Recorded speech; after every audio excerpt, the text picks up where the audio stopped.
रात को 9 बजे पति ऑफिस से घर आया। पत्नी ने आते ही उससे लड़ना शुरू कर दिया क्योंकि वह उसे पसंद नहीं करती थी। पति ने कहा, मुझे खाना तो दे दो, बहुत भूख लगी है। पत्नी बोली, खुद जाकर खा लो, मुझे नींद आ रही है। पति चुपचाप सुनता रहा और पत्नी पूरी रात उससे लड़ती रही। जब सुबह हुई तो पति ने कहा, मुझे नाश्ता तो दे दो। पत्नी ने गुस्से में कहा, मैं तुझसे तंग आ गई हूँ, भगवान करे तू मर जाए। पति कुछ नहीं बोला और चुपचाप ऑफिस चला गया। पत्नी अपने बच्चों को स्कूल से लेकर वापस आ ही रही थी तो उसने देखा घर के सामने भीड़ लगी हुई थी। वह करीब पहुंची तो देखा उसके पति की लाश घर के सामने पड़ी हुई थी। उसके ऊपर कयामत सी आ गई। मन में सन्नाटा सा छा गया। लोग आपस में बातें कर रहे थे कि कार से उसका एक्सीडेंट हुआ है।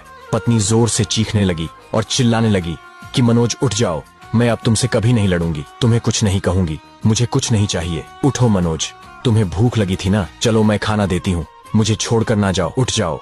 लेकिन मनोज कैसे उठता, उसे तो उसकी बद्दुआ ने मार दिया था। मनोज के जाने के बाद पत्नी को दुनिया के रंग नजर आने लगे, रिश्ते बदलते दिखने लगे, उसके अपने उससे मुंह मोड़ने लगे, दुनिया के लोग उसे गंदी नजरों से देखने लगे।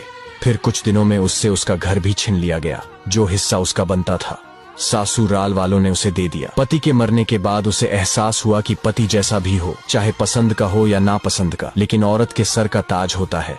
अगर सहमत है तो यस लिखे।